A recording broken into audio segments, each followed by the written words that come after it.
Ahibati fillah, ngomong-ngomong tentang iri, apa sih artinya iri itu sebenarnya?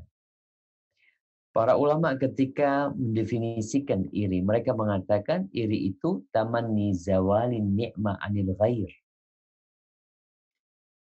Yaitu keinginan apa? Keinginan hilangnya nikmat dari orang lain. Menginginkan nikmat itu hilang dari orang lain.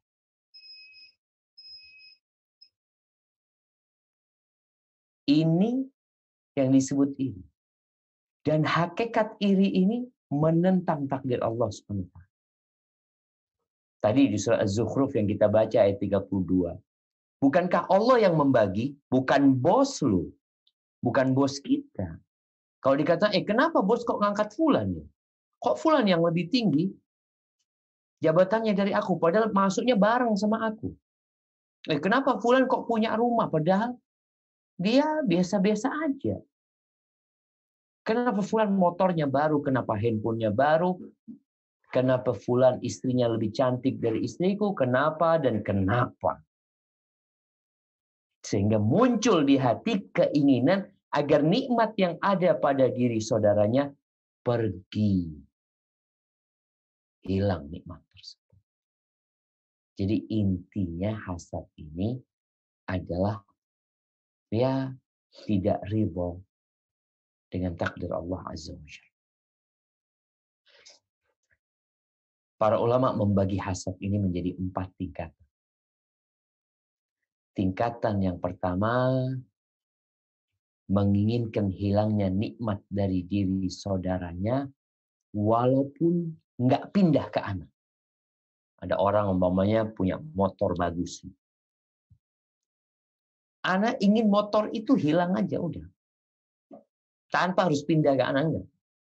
Anak nggak ingin tuh motor pindah ke anak enggak. Anak cuma ingin hilang tuh motor. Jabatan kadangkala. Ada fulan nih, kawan kita. Tahu-tahu jabatannya naik. Biasanya orang gini nggak mungkin anak naik ke sana. Nggak mungkin. Karena tahu posisi dia masih jauh. Tapi dia punya keinginan bagaimana fulan itu tidak menjabat itu. Atasan kita umpamanya dia. Ya. Ini tingkatan yang pertama. Tingkatan yang kedua, menginginkan nikmat itu hilang dari orang tersebut dan pindah kepada dirinya. Ini biasanya hal-hal yang memang bisa pindah. Dia menginginkan hal itu. Yang ketiga, dia ingin mendapatkan seperti yang didapatkan oleh fulan, tanpa yang didapatkan oleh fulan itu harus hilang. Enggak lah. Yang penting sama gitu. Mamanya dia punya handphone itu, gimana aku juga punya handphone seperti itu. Tujuannya apa? Supaya persaingan ini tidak kalah dia bersaing. Paling enggak sama. Ada orang yang seperti itu. Yang keempat sebenarnya hasad yang terpuji. Ada hasad yang terpuji. Nah, artinya bukan makna hasad yang sebenarnya menginginkan nikmat itu hilang dari diri saudara, enggak. Ini yang Nabi SAW sebutkan di dalam hadis, la hasada illa fitnatain. Nggak boleh hasud itu kecuali di 2 perkara. Nih buat yang suka iri, kalau mau iri di 2 perkara. Boleh berarti iya, engkau kan punya sifat itu, boleh nih. Apa 2 perkara ini? Yang pertama, iri kepada orang yang Allah berikan kepadanya pemahaman Al-Quran Karim. Hafal Al-Quran Karim. Fahuwa yaqumu bihi ana al-lail wa ana an-nahar. Ini orang menjadikan Al-Quran sebagai pedoman hidup dia. Malam hari dia baca, sholat malam. Siang hari dia baca. Dia kepingin, ya Allah, aku kepingin punya seperti itu. Tuh. Kalau engkau memang punya sifat iri kepada orang yang Allah berikan kepada nikmat Al-Quran, ya. Dia bangun malam, ya Allah, aku kok nggak bisa bangun malam, ya Allah, ya. Yang kedua, warajulun atahullah, warajulin atahullahu malan. Hasad kepada orang yang Allah kasih harta. Orang kaya nih, Masya Allah banyak hartanya dia. Fahuwa yunfiquhu ana al-lail wa ana an-nahar. Dan dia membelanjakan hartanya di jalan Allah siang malam. Engkau kepingin seperti dia? Boleh, boleh. Dan inilah yang kita diperintahkan sebenarnya untuk bersaing. Wa fi dzalika falyatanafasil mutanafisun. Manusia itu punya ruh bersaing, itu ada di diri dia. Tinggal bagaimana ngarahkan. Bersaing untuk meraih keridhaan Allah Subhanahu wa taala. Ahibati fillah, penyebab hasad itu ada beberapa hal. Para ulama menyebutkan di antaranya kebencian kepada orang yang dihasad. Benci sama tuh orang. Kalau orang ini ya disebutkan kebaikannya, sakit hati orang. Karena dia nggak suka.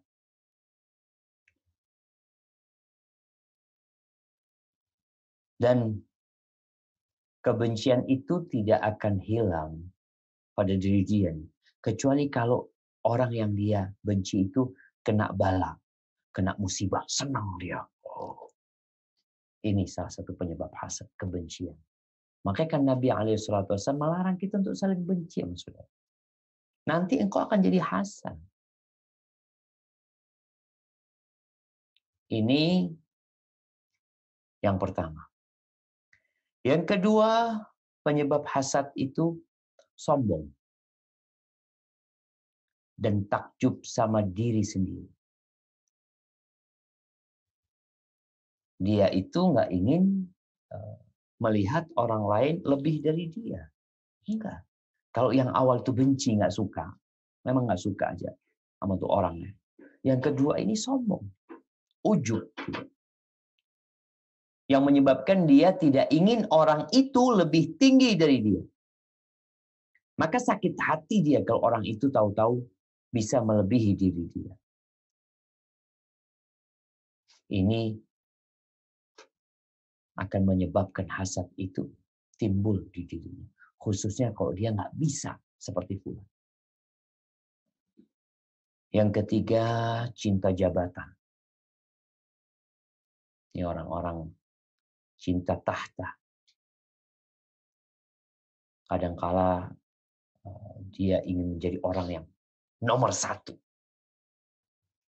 Nomor satu dalam, ya kalau dalam keilmuan, dalam kekayaan jadi orang yang paling kaya, atau dia dalam bidang yang dia memang hebat di sana. Kalau dia pemain bola umpamanya, kalau dia pemain bulu tangkis, dia ingin hanya dia saja yang teratas. Dia ingin tahta itu milik dia. Maka kalau dia melihat ada orang yang mulai menyaingi dia akan hasad. Abu Jahal. Apa kiranya yang menyebabkan Abu Jahal itu memerangi Nabi Muhammad SAW? Hasad. Hasad ini dosa pertama yang terjadi di langit dan dosa pertama yang terjadi di bumi. Iblis itu kenapa sih? Kok dia kemudian godain Nabi Adam alaihissalam dan anak keturunannya? Hasad. Apa penyebab hasadnya iblis? Sombong. Penyebab hasadnya iblis itu sombong. Ketika disuruh sujud, apa kata iblis? Ana khairun minhu. Ini kesombongan dia nih. Khalaqtani min nar wa khalaqtahu min tin. Kau ciptakan aku dari api, kau ciptakan dia dari tanah. Dari kesombongan ini lalu dia hasad. Sehingga dia nggak suka Nabi Adam alaihissalam berada di dalam surga. Dia berusaha untuk mengeluarkan dari surga. Di bumi apa yang terjadi? Oh, kita lihat yang terjadi di bumi. Antara Habil dan Qabil. Apa sih masalahnya? Kenapa Qabil sampai membunuh Habil? Hasad. Iya. Apa penyebab hasadnya? Dia nggak ingin itu adiknya dinikahin oleh Habil. Si Qabil ini. Dia merasa dia lebih baik, dia lebih berhak, dia lebih pantas. Perasaan ini yang mengantarkan kepada hasad, dan akhirnya hasad itu mengantarkan kepada pembunuhan. Ini dampak buruk dari hasad. Abu Jahal pernah tuh dia bersama Al-Akhnas bin Syuraiq, bersama Abu Sufyan bin Harb, mendengarkan Nabi SAW baca Quran. Didengerin. Lalu ditanya, engkau tanya nih Abu Jahal, menurutmu gimana? Apa kata Abu Jahal? Tanaza'na nahnu wa banu Abdu Manaf asy-Syaraf. Kita dulu bersaing bersama Abdu Manaf, qabilahnya Nabi SAW. Dalam kehormatan. Dalam tahta. At'amu fa'at'amna. Mereka dulu suka memberikan makan kepada orang-orang miskin, kepada jemaah haji. Kita pun melakukan itu. Wahamalu fahamalna. Mereka juga mau menyiapkan kendaraan ya buat orang-orang yang nggak punya kendaraan. Kita pun juga mempersiapkan kendaraan. Wa'atau fa'ataina. Mereka berbagi, kita pun berbagi. Hatta kunna kafarasai rihan. Sampai kita seperti kuda yang bertaruh, jemaah. Sudah sama posisinya itu. Sama posisi. Kuda ini larinya sama sudah. Barengan. Nggak ada yang lebih dulu. Qalu minna nabiyun ya'tihil wahyu minas sama.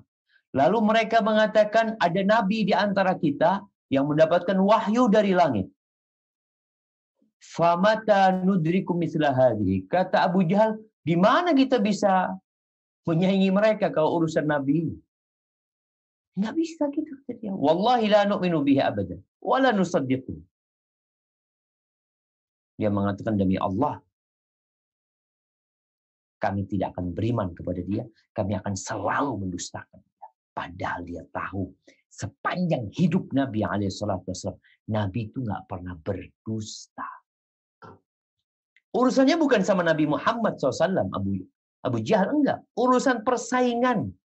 Bukan bisnis, bukan. Masalah jabatan, masalah kehormatan. Itu yang menyebabkan hasad, kemudian tidak mau beriman. Maka Abu Jahal ini jadi sekolahan buat kita semua, pelajaran buat kita semua. Bahwa hasad itu mengantarkan kepada kekufuran. Sebab yang keempat adalah marah ya, dengan takdir Allah SWT. Dia merasa, kenapa kok aku nggak dikasih? Kenapa fulan yang dikasih? Ini berbahaya sekali. Nggak ada yang salah dari takdir Allah Subhanahu wa Ta'ala. Kita juga harus sadar, orang-orang yang iri harus tahu pemberian Allah dalam urusan dunia ini itu sebagai ujian. Ujian. Ketika kita melihat orang kaya dikasih harta banyak, itu ujian buat dia. Engkau punya kawan, tahu-tahu naik kedudukannya, jabatannya. Kalau di kepolisian ada yang bintang 1, jadi bintang 2, jadi bintang 3. Itu ujian buat mereka. Berbeda dengan pemberian di akhirat nanti. Itu anugerah oleh Allah Subhanahu wa Ta'ala. Yang kelima penyebab hasad ini buat orang-orang yang suka iri, coba engkau bercermin. Penyebab hasad itu busuknya jiwa dan bakhil. Makanya orang kalau dermawan, insya Allah hasadnya itu akan mengecil. Orang kalau suka menolong orang lain, insya Allah penyakit hasadnya ini mengecil. Seperti kanker tuh, tahu-tahu mengecil. Kadang-kadang nggak berkembang. Tapi kalau dia pelit cinta sama harta,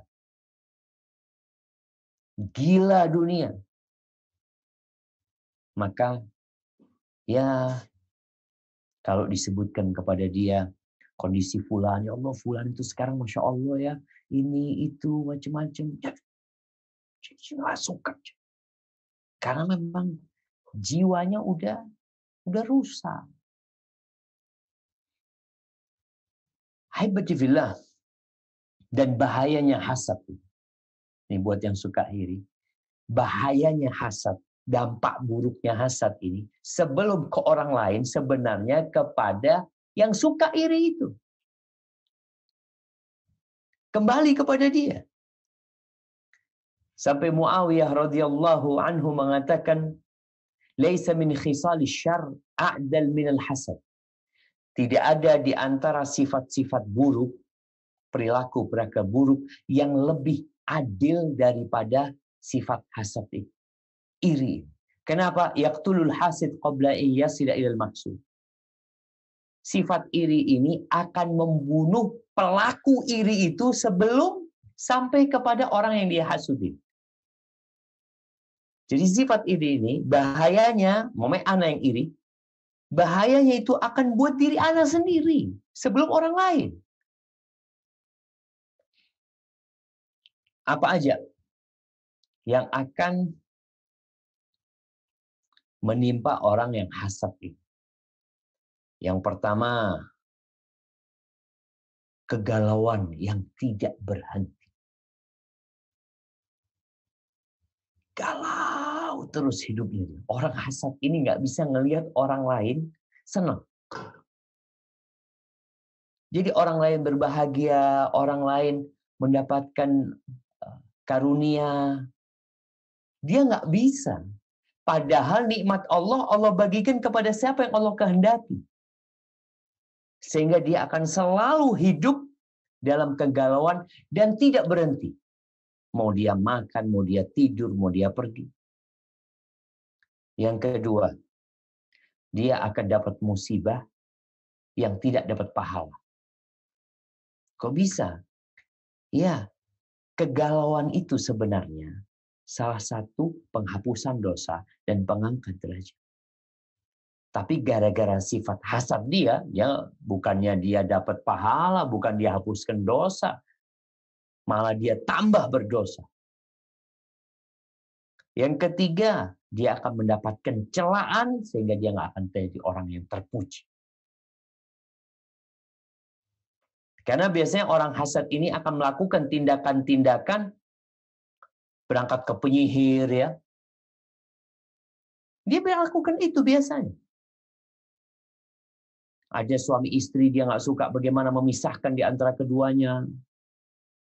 Tahu-tahu ada bos baru di tempat dia yang dia nggak suka sama orang tersebut karena berusaha memperbaiki kantor yang dia sebagai pejabat di sananya.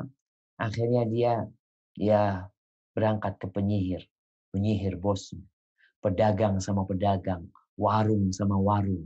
Oh, mereka tidak akan terpuji. Hidupnya akan sengsara. Nih kalau bicara hasad di antara pemilik warungnya, pemilik restoran. Kalau dilihat ada orang masuk, ya Allah. Sama pemilik toko. Dilihat yang ini rame, yang ini sepi. Wah, dia itu akan melakukan tindakan yang tidak terpuji. Yang keempat, Allah murka sama dia. Kenapa? Apa yang menyebabkan dia hasad? Allah Azza wa Jalla berfirman di surat An-Nisa ayat 54. Silahkan dibaca. Bismillahirrahmanirrahim. Am yahsuduna an-nasa ala ma atahumullah min fadlih. Faqad atayna ala Ibrahim al-kitaba wal hikmata wa atainahum mulkan azima. Ataukah mereka dengki kepada manusia karena manusia Muhammad karena karunia yang telah diberikan Allah kepadanya? Sungguh kami telah memberikan kitab dan hikmah kepada keluarga Ibrahim, dan kami telah memberikan kepada mereka kerajaan kekuasaan yang besar. Barakallahu fikum. Tuh, Allah mencela mereka. Allah murka sama orang-orang yang hasad. Kemudian yang kelima, Allah tidak akan memberikan taufik kepada dia. Karena hatinya tak bagus. Di hari kiamat nanti itu, yang akan diterima oleh Allah Azza wa Jalla, yang akan mendapatkan nikmat. Siapa? Yauma la yanfa'u malu wala banun. Hari tidak berguna harta dan anak-anak laki-laki. Nggak ada guna. Illa man atallaha biqalbin salim. Kecuali orang yang datang menjumpai Allah dengan hati yang selamat. Di mana hatimu penuh kebencian kepada orang, hasud, iri dengan apa yang Allah berikan kepada saudaramu, maka buat yang suka iri, coba engkau lihat, engkau akan hidup dalam kesengsaraan di dunia dan di akhirat. Ahibati fillah, orang yang hasud ini adalah musuh nikmat Allah. Sehingga dikatakan bahwa orang yang hasud ini, dia itu melawan Allah Subhanahu wa ta'ala. Menentang sang pencipta. Menentang sang pemberi rizki. Dari 5 keadaan. Yang pertama, dia itu membenci segala nikmat yang muncul di diri orang lain. Nggak suka pokoknya orang ini. Yang kedua, dia murka dengan pembagian Allah Subhanahu wa ta'ala. Nih. Dia murka dengan pemberian Allah. Allah yang bagi-bagi kan? Ini orang yang iri, dia murka dengan pembagian Allah Subhanahu wa ta'ala.